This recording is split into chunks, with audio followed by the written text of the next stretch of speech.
Rəsulova ilə söhbətə xoş gəldiniz əziz dostlar. Biz bilirik ki, tibb sübutları çox sevir. Daha çox bu elektron siqaretlərdən, tütünlərdən istifadə edirlər. Bizim mentalitetə uyğun deyil ki, uşaq valideynin yanında siqaret çəksin. Elektron siqaretlərdən çalışın istifadə etməyəsiniz. Siqareti dostum deyirlər çox xəstələr. Yəni deyirəm elə sizin dostunuzdur sizi bura gətirən. Valideyn burada nə edə bilər? Çalışdıqları qədər uşaqlarını uzaq tutsunlar. Sağlamlığınızı vaxtında qoruyun ki, sonradan peşman olmayasınız. Rəsulova ilə söhbətə xoş gəldiniz əziz dostlar. Bugün də biz çox aktual bir mövzuya toxunacağıq. Bilirəm ki, çoxlarınız bu barədə bizə həm Instagrama yazmısınız, həm YouTube-da bizə yazıb qeyd etmisiniz. Yəni YouTube və Instagram demişkən isə fürsətdən istifadə edim deyim ki, bizim səhifələrə daxil olursunuz. Rəsulova ilə söhbət yazıb Instagramda səhifəmizə abunə olursunuz. Bütün mövzulara qoşulub rəylərinizi və sözsüz ki, təkliflərinizi yaza bilərsiniz və eyni zamanda YouTube-da Vəfa Rəsulova yazıb YouTube kanalımıza abunə olmağı unutmayın. Hansı bir suallarınız və yaxud da hansı bir təklifləriniz varsa, aşağıda qeyd olunan nömrə ilə əlaqə saxlayıb öz suallarınıza cavab tapa bilərsiniz. Və vaxt itirmədən bugünkü qonağımı təqdim etmək istəyirəm. Bugünkü qonağım isə Tibb Universitetinin Təcili Tibb Kafedrasının dosenti Şərəf xanım Hüseynovadır. Xoş gəlmisiniz Şərəf xanım. Çox sağ olun, xoş gördük. Bilirsiniz ki, bugün həm cavanlar arasında, həm yaşlılar arasında daha çox bu elektron siqaretlərdən, tütünlərdən istifadə edirlər. Mən istəyərdim ki, bu mövzu ilə bağlı bütün bizi izləyənlərə məlumat verək. Ziyanı var, hansı fəsadlara, hansı xəstəliklərə yol açır? Bu barədə buyurun siz deyə bilərsiniz. Bu mövzu çox aktualdır indiki zamanədə. Ona görə ki, çoxlarında bir belə fikir yaranıb ki, yəni siqareti tərk etməkdən ötəri biz bilirik ki, siqaret özü çox böyük fəsadlar verir bizim orqanizmimizdə. Çoxları elə mən öz xəstələrimdən də danışmaq istəyirəm. Deyirlər, doktor, siqareti indi çəkmirəm, onun əvəzinə elektron siqaretlərdən istifadə edirəm. Yavaş-yavaş bunu da tərk edəcəyəm. Yəni belə bir azad olmaq fikirləri var siqaretdən. Bu çox yanlış fikirdir. Mən onu qeyd etmək istəyirəm ki, elektron siqareti çıxandan, yəni təzə çıxdığı üçün əlimizdə biz bilirik ki, tibb sübutları çox sevir. Tibbin əlində indi çox sübutu yoxdur. Ona görə ki, çox az zamandır tibb üçün, sübutlar üçün. Amma siqaretin özünün zərərlərini bilərək biz onu çox vaxtı izah eləməyə çalışırıq həmən o xəstələrə, müraciət edənlərə ki, bəs elektron siqaretlərin özü də çox zərərli bir vərdişdir. Mən həmişə belə başa salmaq üçün deyirəm ki, siqareti ən azı bilirik ki, tütündən hazırlanır. Yəni təbiətdən götürülmüş bir bitkidən. Amma bu elektron siqaretlər, onların içindəki o maddələr biz heç bilmirik nədən. Çox vaxtı bunu icad edən şirkətlər heç onun tərkibini demək olar ki, tam olaraq açıqlamırlar. Bəli. Ona görə o maddələr hansı bir ziyan yaradır orqanizmdə, onu da tam qeyd eləmirlər və tibb işçiləri üçün belə deyim çətin olur. Belə baxanda tütünü biz bilirik onun quruluşunu, hansı orqanlara təsir eləyir. Hansı orqanlara təsir eləyir tütün? Biz bilirik ki, ağciyərlərə, ağciyərlərin xroniki obstruktiv xəstəliyini qeyd etmək olar, ən çox geniş yayılmış və demək olar ki, kişilərlə qadınlar arasında olan fərqdə də kişilərdə əyləri 30 ildən sonra, 40 ildən sonra fəsadlar yaranır, ağırlaşmalarla üzləşirik. Qadınlarda bu daha tez xəstəliyə gətirib çıxardı və ağır keçirib. Ağciyərin xroniki obstruktiv xəstəliyi, bəli. Elektron siqaretlərdə mən biraz danışmaq istəyirəm. Yəni birəcənə siz mənə deyəndən sonra ki, yəni dəvət alacağam. Mən biraz ədəbiyyatı da qaldırdım və orada bir xəstəlik çox geniş yayılıbdır Amerikada. klinik hadisələrlə üzləşirlər və qeyri-Avropa ölkələrində popkorn ağciyər deyilən bir xəstəlik var. Bəli, popkorn ağciyər xəstəliyi, yəni birinci ilk dəfə bu xəstəlik demək olar ki, aşkarlandı kimdə? Mikro dalğalı sobalar üçün popkornlardan, bəli, onu hazırlayan, yəni ki, o tütündən istifadə eləyirdi.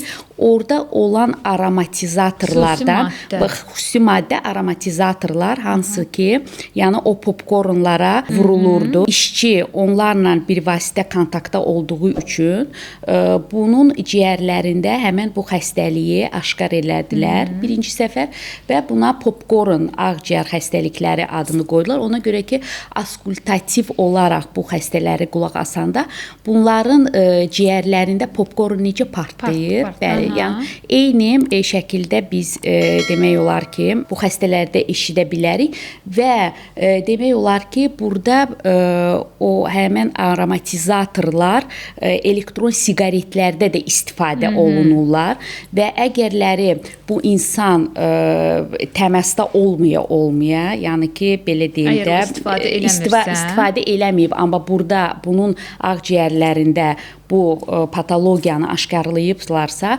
birbaşa elektron siqaretlərin tərkibində o aromatizatorlar var, mayənin içində. Yəqin ki, o xüsusi bu almalı, nə bilim, şaftalı bir dadı orada demək olar ki, burada istifadə olunan maddələr diatillardır və onlar həmən o demək olar ki, xəstəliyin birbaşa yaradacı demək olar ki, vasitəsidir də, belə deyim, agentidir. Popkornda aromatizator istifadə olunur, spesial ingrediyentləridir, qatqılardır və o qatqılar, həmən o qatqıları bu veyplərdə olan mayələrdə istifadə olunur. Xatırlayıram ki, yay ayları idi, yəni bu xəbərlər çox çıxmışdı. Bir hansı ölkədə elə bu xəstəliklə cavanlar dünyalarını dəyişirdi. Səhv eləmirəmsə, Türkiyədə də belə bir hadisə baş vermişdi ki, cavan qız bu popkorn xəstəliyindən dünyasını dəyişmişdi. Fürsətdən istifadə edib buradan bütün gənclərə, bütün valideynlərə, bütün böyüklərə, yəni müraciət edirik ki, bu elektron siqaretlərdən çalışın istifadə etməyəsiniz. Yəni sonra deyirsiniz ki, bu xəstəlik məndə nə üçün yarandı, nədən əmələ gəldi? Çünki lazımı olmayan bir istifadəçilərdən, elə deyək ki, maddələrdən istifadə etdiyiniz üçün. Bir də mən onu qeyd eləmək istəyirəm ki, çox vaxt deyirlər siqaretlə elektron, yəni bu siqaretlərin fərqi, veyplərin fərqi. Valla indi deyəcəksiniz ki, siqaretə qarşı belə reklam eləyir. Yox, hətta elə deyil. Mən bunları, yəni həm onu, həm bunu deyirəm ki, yəni nə qədər onun da ziyanı var, bunun da. Siqaret yenə bu fəsadı 30 ilə, 40 ilə yaradırsa, elektron siqaretlər daha tez yaradır. Yəni 3 ilə, 2 ilə. Hətta mən sizə deyim, siqareti ərləri valideyn, mən neçə dəfə şahidi olmuşam onun da. Valideyn ərləri uşaqda siqareti görürsə, yəni ona bir reaksiya olaraq valideyndə aşkarlanır. Yəni aqressiyası biraz bizim mentalitetə uyğun deyil ki, uşaq valideynin yanında siqaret çəksin. Amma indi mən elektron siqaretlərini hətta ki, qız uşaqları arasında valideynlərin yanında çəkəndə, yəni valideyn buna çox belə normal qarşılayır ki, burada nə var ki, onsuz da ziyan deyil ki, belə bir ifadə işləndirir, amma demək istəyirəm ki, yəni ki də çox da ziyandır. Qadın orqanizminə daha çox zərər verirlər, nəinki, yəni kişilərdə. Qadın orqanizminə, yəni ki, hansı orqanlara daha ziyandır? Əgərləri gənc qadınları götürsək, elə gənc belə kişiləri də götürsək, o daha çox hormonal orada hormon dəyişikliyi gedir. Çox vaxt bu elektron veyplər son zamanlar qalxanvari vəziyyətə də çox pis təsir eləyirik. Şərəf xanım, əgər biz elektron siqaretlərə, yəni ki, adını çəkdiksə, burada sözsüz ki, qəlyan da ağlımıza gəlir, yada düşür. Mən istəyərdim ki, qəlyanın da həm böyüklərə, həm orta yaşlılar bilirsiniz ki, hər bir hal-hazırda relaks bir, yəni ki, istirahət bir yer yerlərində Düzdür. onlar qəlyandan istifadə etməyi sevirlər. Yenə də deyim, yaşdan asılı olmayaraq. Qəlyanın hansı ziyanı var orqanizmə? Bilirsiniz Vəfa xanım, deyəcəksiniz Şərəf xanım indi VP-də pisləyir elektron siqaret, qəlyanı da. Mən Türkiyədə olanda bizə orada bir hoca var idi, Başaq hocamız. Qəlyanlardan söz düşdü və tuberkulozdan söz düşdü və bizə dedi ki, sizdə çoxmu bu xəstəlik yayılıbdı? Mən dedim, bəli, bizdə də ki, sizdənmi qoca nəsildə yayılıbdı? Yəni biz bilirik ki, 30 il, 40 il bundan öncə tuberkuloz imkansızların xəstəlikləri sayılırdı. Bunu da immunitetin düşük olduğundan, yəni izah eləmək olurdu. Mən dedim, yox, yəni bu suala yox cavab verdim. O çox təəccübləndi ki, dedim, indi biz bu tuberkulozu, bu xəstəliyi cavan insanların arasında daha çox aşkar edirik. Belə baxırıq ki, onun heç də immuniteti, heç də yeməyindən geri qalmır. O çox təəccübləndi. Mən dedim ki, Azərbaycanda indi qalyan çox. O mənə dedi, qalyan nədir? Onlarda nargilə deyirlər. Nargilə, çəkilər. Onlarda nargilə deyirlər. Dedim, bu nargilə ilə bizlə, yəni biz çox bunu araşdırdıq. Yəni mən professorun yanında işləyirdim. Çox xəstələrimiz müraciət eləyirdi. Belə qərara gəldik ki, bu əylələri cavanlar arasında, yəni əyləncəsindən qalmayanlar arasında belə deyək yayılıbsa, çox güman ki, indi siz dediyiniz kimi geniş yayılmış qalyandan, yəni mənbəsi qalyandır, nargilədir. Çox vaxt deyirlər ki, biz axı oradakı muşluğu dəyişirik, yəni individualdır o dəyişilən başlıqlar. Amma mən sizi çox belə bəlkə də məyus edəcəm. Ona görə ki, o bacil, tuberkuloz bacilı heç də o muşluqda deyil, o hər bir qalyanın, trubanın özündə olmur. O qalyanın içində olur. Yəni nargilənin içində. Bəli. Ona görə də əgərləri də bu qalyandan istifadə eləmək istəyirsinizsə, yəni ki, siqaretdən yaxşı sayılırsa bu, yəni hərəsinin öz nargiləsi individual olaraq, yəni bu daha belə deyim də məqsədə uyğundur. Elə insanlar var ki, bu tütün məmulatlarından çox istifadə edirlər, amma müəyyən bir yaşa gələndən sonra onlar belə bir qərara gəlirlər ki, mən artıq yəni atmaq istəyirəm də loru dildə desək. Nə qədər cəhd edirlər, alınmır. Yəni ki, hansı yollarını siz tanıyırsınız? Siz belə insanlarla, belə xəstələrlə tez-tez ünsiyyətdə olursunuz.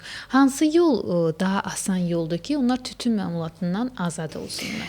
Vəfa xanım, inanırsınız, mən də hətta belə bir qərara gəlmişdim ki, mən uzun müddət tədris terapiya korpusunda pulmonologiya şöbəsinin şöbə müdiri olmuşdum deyən. Hətta belə qərara gəlmişdim ki, siqareti dostum deyirlər, çox xəstələr. Yəni deyirəm, elə sizin dostunuzdur sizi bura gətirən və yəni belə xəstəliyə yol açan, bəli. Yəni yaxşı dost bunu eləməz. Amma ki, deyirsiniz necə, heç bir, yəni ona iradə lazımdır. İnanınız ki, mən belə xəstələri çox görmüşəm. Yəni hətta ölüm əyağında olan xəstələr bu siqaretdən əl çəkə bilmirlər. Yəni iradələri çatmır. Siqaret əgər fəsadı yaradırsa, ağciyərdə fəsadı yaradırsa, yaradır. O geri dönməz proseslərdir. Mən siqaret çəkənlərə hər dəfə deyirəm ki, siz indən sonra atsanız, siz bu prosesi dayandırmış olacaqsınız. Amma nə ki olub indiyənə kimin olubdur. O yolu artıq gəlmisiniz. O yolu gəlibsiniz. Yəni sizin əgərləri 100% ciyərinizdən o 40%-ni zədələyibsinizsə, söz o 40%-i qaytara bilməyəcəksiniz. Siz qalan 60%, adətən 40% indi mən optimist deyirəm, amma adətən əksinə olur. Neçə il ərzində neçə faizi zədələmiş olur? O individual olur. 30-40 ildən sonra 30-40 il ərzində siqaret çəkən insan günə 2 paçka, 3 paçka, onu demək olar ki, 60%-dan çox ağciyəri 70%-dən çox zədələnmiş bir ciyərdir. Onu geri qaytarmaq demək olar ki, mümkünsüzdür. Yəni bu prosesi belə deyim də, atandan sonra inqalyatorlar çıxdı. Yox, deyirlər ki, o yaxşıdır. o inqalyatorlardan istifadə olunur. Bəli, inqalyatorlardan istifadə. Amma mən sizə bir söz də deyim. Bu xəstələr özlərini yaxşı hiss eləyəndən sonra, yəni deyirlər ki, normalı. Təzədən yenə bunlar siqaretə qayıdırlar. Daha da pis, demək olar ki, ağır fəsadlarla qarşılaşırlar. Belə deyim. Mən həmişə onu izah eləyəndə xəstələrə belə izah eləyirəm. Deyirəm, əvvəl siz belə elə bir uşaqdır, konfet görməyibdir. Amma siz konfeti ona göstərirsiniz, sonra vermirsiniz. Yəni eyni də. Əvvəl sizin ciyərləriniz bu dərmanlarla tanış deyildi. İndi biraz tanış olurlar, yaxşı olurlar. Sonra siz o şansı alırsınız onların əlindən, təzədən qayıdırsınız siqaretə. Bəlkə valideynlərə müraciət edə bilərsiniz ki, valideyn burada nə edə bilər? Yəni valideynləri tövsiyə edirəm ki, yəni çalışdıqları qədər uşaqlarını uzaq tutsunlar. Onlarda əmələ gələn fəsadlar tez əmələ gəlir. Fəsadlardan mən istəyərdim. Məsəl üçün bu ilk fəsadlar nə olur? Bu durmadan öskürəkdir. Yatarkən əsasən də bütün çoxlarda öskürək yuxu zamanı gəlir. Yəni bu kəskin öskürəkdəndir, yoxsa nədən tutmalıdırlar? Bilirsiniz necə? Bir dənə də mən bu patogenezindən biraz danışım, yəni ki, biraz auditoriyamıza belə deyim də geniş məlumat verim. Əgərləri siqaretlər tədricən belə iltihabı proseslərdən başlayırlarsa, burada elektron siqaretlər demək olar ki, məhv edici bronxialit xəstəliyinə gətirib çıxardılar. Bu nə deməkdir? Burada bronxlara heç bir şans vermirlər. Bu bronxlar büzüşüb, sonra da burada çapıqlar əmələ gəlirlər. Yəni geri dönməz proseslər daha tez yaranır və belə deyək də həkim dərmanla heç bir dərman orana müdaxilə eləyə bilmirlər. Mən hətta bir söz deyim deyə məhv edici bronxialitlərin belə deyim proqnozu transplantasiyadır. Deməli, elə insanlar var ki, indi siz xəstələrlə tez-tez qarşılaşırsınız. Yəni tütün məmulatlardan istifadə etmir. Heç bir xoşa gəlməz, yəni ki, bu qəlyandan da istifadə etməyib, elektron siqaretlərdən də istifadə etməyib, amma bu xəstəlik onda yaranıb. Bu nədən ola bilər? Pasiv siqaret çəkən demək olar ki, daha çox ziyan görür, nəinki aktiv. Pasiv kimlərdir? Yəni ki, dinləyicilər də bilsinlər, bəziləri bilməyə bilərlər. Əgər siz kiminləsə əyləşmisiniz, indi söhbət eləyirsiniz, ətrafınızda üzbəüz oturduğunuz insan siqaret çəkirsə, bu tütün məmulatdan istifadə edir, amma siz sadəcə oturub dinləyirsiniz və söhbət edirsiniz. Siz pasiv deməli istifadəçi sayılırsınız, amma kim ki tütün məmulatına özü istifadə edirsə, o aktivdir. Düzdür? Bəli. Pasiv, kim ki passivdir, o daha çox ziyan görür. Çox ziyan görür hətta. Mən bir dənə də yəni misal gətirim öz həyatımdan. Deməli, işlədiyim müəssisədə girmişəm kabinetə, yəni hansı ki mühasibatın kabinetinə. Həmən o elektron vape siqaretinin iyisi durubdu, yəni dumanlı. 2 dənə də işçiləri, köməkçiləri oturubdu. Yəni mən həmən o mühasibata da dedim ki, vallahi siz yox, bu sizin işçiləriniz bundan daha çox ziyan görür. Yəni inanırsınız, mən o otağa girdim, bir 5 dəqiqə olanda, oradan çıxandan sonra həm baş ağrım, həm öskürək, həm ürək bulantı, yəni belə bir simptomlar olur. Yəni ki, siqaret çəkənə heç nə, yəni ona təsir eləmir. Təsir mənə elədi. Hansı ki, ona görə də yəni belə deyəndə pasiv, aktiv burada heç bir rol oynamır. Aydındır Şərəf xanım. Mən istəyərdim ki, sonda bütün dinləyicilərə, həm valideynlərə, həm böyüklərə, yəni ki, həm cavanlara buradan fürsətdən istifadə edib öz məsləhətlərinizi verəsiniz. Yəni kim ki tütün məmulatdan yenicə başlayıb istifadə eləməyə nələrə gətirib çıxardar.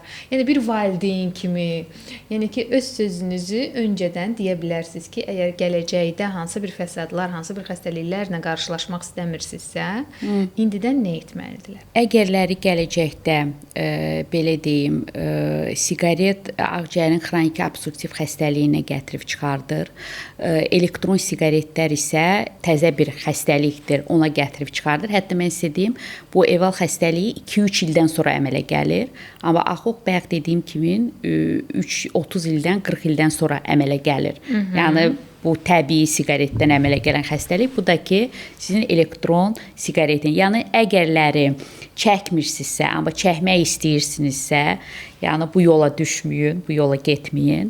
Əgərləri siqareti tərk etməkdən ötəri elektron siqaretlərdən istifadə eləyib belə tərk etmək istəyirsiz, onu da eləməyin. Ona görə ki, bu elektron siqaretlər daha çox asıllıq verirlər, nəinki bu biri digər siqaretlər. Yəni hər tütün məlumatı, hər iki vasitə də demək olar ki, zərər verici vasitələrdir orqanizm üçün. Valideynləri də yəni ki, xəbərdarlıq eləyirəm. Bir də demək istəyirəm ki, uşaqlarını bu məhsullardan uzaq tutsunlar. Özləri də uzaq olsunlar, uşaqlar da uzaq olsunlar. Bəli, bəli. Bəli, təşəkkür edirəm Şərəf xanım. Fürsətdən istifadə edib bütün dinləyicilərə, bütün izləyicilərə buradan demək istəyirəm ki, bizim səhifəmizə qoşula bilərsiniz. Instagramda Rəsulova ilə söhbət yazıb abunə olursunuz səhifəmizə. Bütün mövzulara qoşula bilərsiniz. Bəyənmə düyməsini basmağı unutmursunuz. YouTube kanalımıza da Vəfa Rəsulova yazıb kanalımıza daxil olursunuz və abunə olmağı da unutmursunuz. Mövzularınızı, təkliflərinizi, rəylərinizi gözləyirik. Hansı bir suallarınız varsa, nömrə aşağıda qeyd olunan nömrə ilə əlaqə saxlayıb öz suallarınızı da cavablandıra bilərsiniz. Bu gün isə fürsətdən istifadə edib qonağım qeyd edim ki, Tibb Universitetinin Təcili Tibb Kafedrasının dosenti Şərəf xanım Hüseynovaya da təşəkkür edirəm gəldiyiniz üçün, dəvətimi qəbul etdiyinizə görə və buradan hamıya nə deyə bilərəm? Sağlamlığınızı vaxtında qoruyun ki, sonradan peşman olmayasınız. Sizə də, bizə də uğurlar.